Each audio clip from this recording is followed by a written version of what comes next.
Olá, alunos da oitava etapa da Educação de Jovens e Adultos, sejam bem-vindos à nossa aula. Eu sou o professor Renato Souza, do componente curricular Ensino Religioso. Vamos ver o que vamos tratar nesta aula agora. Aula de número 6, revisão e avaliação. Então, aluno, nesta aula, mais do que nunca, você se organiza o seu material, procura se acomodar bem e prestar muita atenção, porque a nossa revisão vai começar.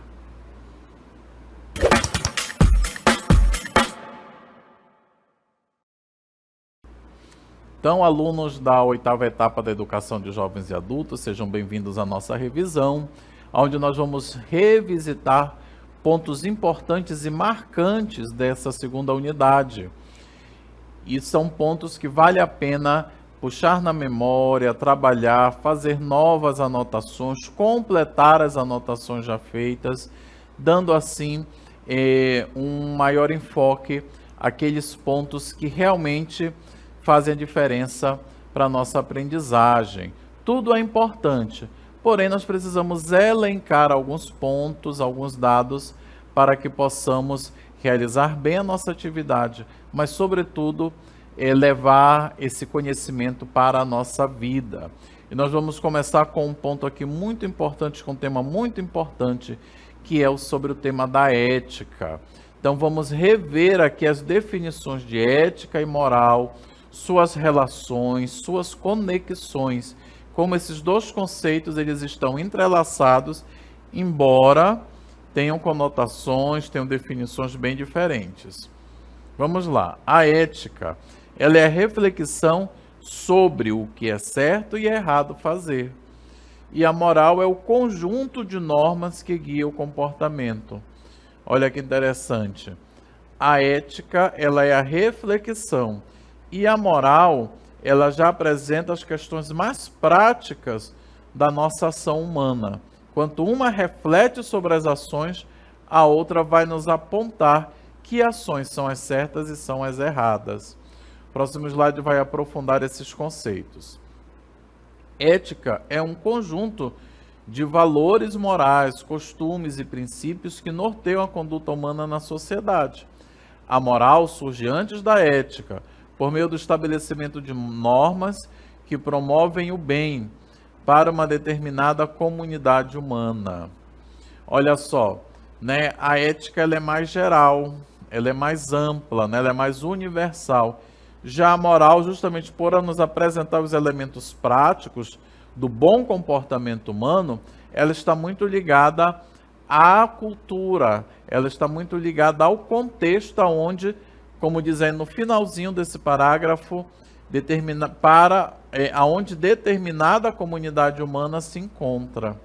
Vamos ver agora as diferenças entre ambas, né? A moral, ela é prática, a ética, ela é reflexão. A ética escolhe a melhor ação a ser feita, tendo como objeto para essa avaliação os valores morais e a situação prática em que tais valores estão em questão. Né? Olha só, essa primeira frase diz tudo.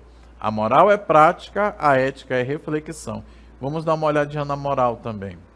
A moral se refere ao próprio corpo de valores constituídos, ou seja, formados, ao longo do tempo, dentro de uma determinada cultura. Então, se existe o geral, que é a ética, né? Então, aquele grupo humano, aquela sociedade humana, ela vai pegar essa ética e vai elaborar o seu código de moral, o seu código de conduta, a sua própria moral, encarnando para si toda a reflexão ética, de acordo com seu contexto, de acordo com seu contexto histórico, com seu contexto geográfico, com suas culturas, com as suas religiões, né? Então, é como se a moral fosse a aplicabilidade da ética, fosse a aplicação da ética no cotidiano das pessoas. Ok? Vamos lá ver as regras de ouro da ética nas religiões. Já partindo para a questão da ética e moral em relação às religiões, existe uma regra de ouro. A ética nas tradições religiosas se constitui praticamente de 4 regras fundamentais. Olha aí as 4. Preservar a vida. A ética religiosa, em primeiro lugar, ela se preocupa com a preservação da vida. Construir uma relação social fundamental na confiança e na verdade, né? Construir uma relação entre as pessoas baseado na confiança e na verdade, nesses 2 princípios. Respeitar as diferenças de gênero e não se apropriar dos bens alheios. Esses 4 pontos podemos dizer que são os pilares de uma ética religiosa, né? Porém, também há alguns desafios nessa relação da ética com as religiões no mundo contemporâneo. Se há os pilares fundamentais, também há uma série de desafios. Primeiro, quando a gente fala de ética religiosa, como um desafio, o que acontece, o que aparece? O enfrentamento, enfrentando os dilemas éticos do mundo moderno. O mundo moderno apresenta vários dilemas, várias polêmicas, várias novas visões, novas concepções de temas que no passado a religião resolvia e pronto. A religião falava que aquilo podia ou não podia e pronto. Porém, hoje há uma questão ética que não é religiosa e que faz frente aos pronunciamentos religiosos. Então aí geram dilemas, né, polêmicas do mundo moderno que a ética religiosa, as religiões precisam responder. Outro desafio, a ética e a moral como bases para uma convivência harmoniosa. Ainda há muitos enfrentamentos, ainda há muitos conflitos na sociedade. É preciso que a religião, a ética e a moral apresentem caminhos para uma convivência harmoniosa. Globalização e diversidade cultural, outro desafio. Como a religião e seus valores morais vão se comportar, vão se portar diante da dimensão da globalização e da diversidade cultural. É um desafio. Direitos humanos, né? Isso é muito importante. Tecnologia e ética digital, as questões ambientais e a bioética, né? Olha, esse leque de desafios aí para a ética religiosa. Ainda temos mais alguns, me parece. Vamos lá. Ainda como principais desafios, a justiça social e econômica, extremismo e violência, a manutenção da liberdade religiosa, a ética frente ao consumismo, né? A ética no consumo e no trabalho, e o papel das mulheres na religião. Isso tudo são desafios para a ética religiosa, né? Para a ética que nasce das religiões. Um outro tema importante que nós vimos nas aulas da unidade 2, os valores. O que são valores? No campo moral, valores são ideias, princípios ou conceitos que orientam a vida das pessoas em seus mais diferentes aspectos: profissional, familiar, religioso, social. Muitas vezes a religião apresenta-se como um dos principais transmissores de valores. Olha só, valores presentes em toda a dimensão humana, e muitas vezes é a religião que ensina, que apresenta esses valores para as pessoas. Nós temos como exemplos de valores, olha aqui do meu lado, justiça, bondade, honestidade, caridade, solidariedade, respeito e a paz. Olha que interessante. Há muitos outros, nós pegamos somente alguns exemplos. E se vimos os valores, vamos ver o que são os princípios? Os princípios são as bases sobre as quais a vida pessoal, profissional, coletiva e religiosa estão construídas. São a partir dos princípios que algumas regras de convivência pessoal, interpessoal, são construídas na sociedade. Olha, o alicerce da vida social estão presentes os princípios. E nós temos como exemplos de princípio, vamos olhar aqui do meu lado, vai já aparecer, olha aí, respeitar uns aos outros, a não violência, ajudar os necessitados, praticar uma boa vizinhança e respeitar a privacidade das outras pessoas. Olha aí os exemplos. Você faz tudo isso na sua vida? Vamos lá, leve essa reflexão para a sua vida. Vamos ver agora também essa relação entre religiões, valores e princípios. Como dito anteriormente, a religião é uma das principais transmissoras de valores e princípios na vida da pessoa. A religião principalmente por meio dos líderes religiosos, atua diretamente na formação do caráter, da índole e da personalidade do ser humano. Ainda tem mais coisas sobre essa relação. Há segmentos religiosos que dedicam boa parte do seu corpo doutrinal a refletir acerca da questão moral, de valores e princípios para seus adeptos. Olha aí a importância do líder religioso. Os pregadores e líderes religiosos são os principais meios de propagação das ideias, de valores e de princípios das religiões. Agora, se nós temos valores e temos princípios, também existem os contravalores. Olha aqui também do meu lado aparecendo. Vamos ver alguns exemplos de contravalores? Corrupção é o contravalor da honestidade. Indisciplina é o contravalor da disciplina. A preguiça é o contravalor do esforço. A ignorância é o contravalor do conhecimento. Ainda tem uma outra parte dessa relação. Cadê? Olha aqui. A mentira é o contravalor da verdade e da honestidade. A dependência é o contravalor da independência, da autonomia. A destruição da natureza é o contravalor dos cuidados com a vida. Então, vamos ver então o que são esses contravalores com mais detalhes. Algumas vezes, a interpretação equivocada de uma doutrina, de uma mensagem ou de um ensinamento religioso pode levar pessoas de uma determinada religião a abraçar contravalores. Olha aí, o perigo de uma religião mal vivida. Esta pode ser considerada a causa de algumas divisões dentro de uma mesma religião. Também pode ser considerada a causa de alguns fundamentalismos religiosos. Olha o perigo. Então, precisamos viver bem a nossa religião para evitar esses erros, essas distorções religiosas, essas distorções da atuação humana, os fundamentalismos, as violências, as divisões. Um outro ponto que nós vimos na nossa aula também muito importante, a bioética. A bioética, ela apresenta-se como uma área de conhecimento importante para a humanidade. Sua reflexão ajuda o ser humano a evoluir sem se desumanizar, evoluir sem deixar de ser aquilo que nós somos, seres humanos, criados e amados por Deus e vocacionados ao amor.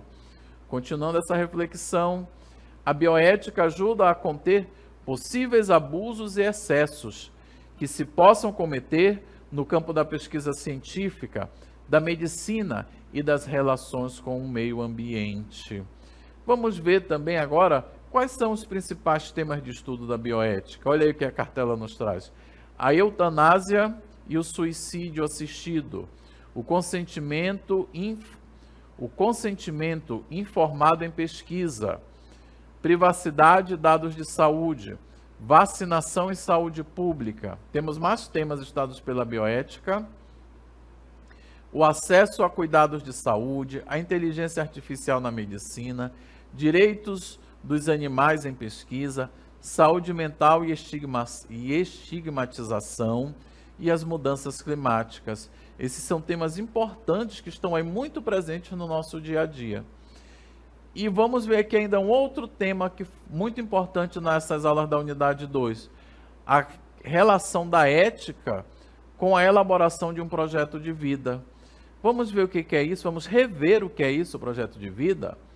Um projeto de vida é um plano estruturado que cada pessoa cria para refletir sobre quem é, o que quer ser e quais caminhos seguir para alcançar seus objetivos e aspirações no futuro. Olha só a importância aí do projeto de vida. Vamos ver aqui o próximo texto. Planejar o projeto de vida requer estabelecer objetivos e ser fiel aos princípios e valores éticos. Olha, não é planejar de qualquer jeito, mas é ser fiel aos princípios e valores éticos que regem a nossa vida. Fazer escolhas conscientes e harmonizadas com a ética de uma vida honesta e digna. Olha que importante, não pode haver projeto de vida sem relação com a ética, com a vida, com a moral. E concluindo essa parte, o que nós temos? Pensar não somente no eu, mas no nós, pois a minha vida está conectada à vida de outros. Olha que importante. Quando a gente elabora um projeto de vida, nós não podemos esquecer que nós temos relação com outras pessoas, que a nossa vida está conectada com outras pessoas. Vamos ficar agora com essa animação que vai nos ajudar a entender melhor como iniciar um projeto de vida. Vamos lá. Gabriel é um jovem do interior do Amazonas que está terminando os estudos, mas ainda não conseguiu decidir o que fará da vida depois da escola. Quando ele chega na escola e entra em sala de aula, o tema da aula é projeto de vida. Um tema diferente, algo novo trazido pelo professor de ensino religioso. Muito bem, alunos. O tema da aula de hoje é projeto de vida e a construção do nosso futuro pelas nossas próprias mãos. Alguém poderia me dizer qual o seu plano para o futuro? Os alunos todos se olharam com estranheza, pois foi a primeira vez que um professor lhes fazia esta pergunta sem estar brigando com eles. Mesmo assim, os alunos não foram capazes de responder ao professor. Tudo bem, eu sei que parece complicado responder, pois para responder algo acerca do nosso futuro, é importante antes fazer um exercício de autoconhecimento, ou seja, conhecer-se a si mesmo. Quais os seus potenciais, as suas qualidades, aquilo que você sabe fazer de melhor. Se você ainda não se deu conta do que você faz de melhor, como você vai poder planejar um futuro para você e para as pessoas que são importantes para você? Vamos lá! Puxem na memória de vocês aquilo que vocês acreditam que seja uma qualidade, algo bom que vocês fazem bem. Ser bom em uma disciplina, ajudar os colegas com dificuldade, construir coisas, cozinhar, artes manuais, organizar as equipes de trabalho aqui na escola. Não sei, isso é com vocês. Só vocês podem fazer isso. O aluno foi dando mais voltas e lembrou-se da igreja e de como ele sabia lidar com os adolescentes um pouco mais jovens do que ele. Como ele conseguia organizar aqueles garotos para ajudar as famílias a suspenderem as coisas dentro de casa no período da cheia do rio, ajudar com a limpeza dos terrenos baldios de sua comunidade. Além disso, é importante ver aquilo que cada um de vocês valoriza, ou seja, os valores, os princípios que vocês escolheram para a vida de vocês. Isso é importante para que vocês pensem e elaborem o projeto de vida de vocês. Professor, será que algo que a gente já faz na escola ou em casa mesmo pode se tornar um projeto de vida? Claro, Gabriel. Só precisa dar um formato maior. Pensar em como atingir um público maior. Um público que, de repente, não vai à igreja ou à sua casa. Como chegar nessas pessoas? E o mais importante, baseando em suas qualidades, o que fazer com essas pessoas? Gabriel saiu cheio de ideias daquela aula. Já não era o mesmo aluno que chegou naquele dia, cheio de desânimo e sem saber o que fazer da vida. Ele deu a si mesmo uma missão, um propósito, e dali nasceria o seu projeto de vida baseado em ajudar outras pessoas nos momentos de dificuldade. A aula foi um pontapé importante. Agora é com o Gabriel. Baseado nas futuras aulas, como o apoio do professor e quem sabe de outros colegas, como ele iria elaborar e colocar em prática um projeto que ajudasse o maior número de pessoas em sua comunidade. Então, caros alunos, aqui nós concluímos essa etapa da nossa revisão. Muito obrigado pela atenção e pelo carinho de vocês e até o nosso próximo encontro.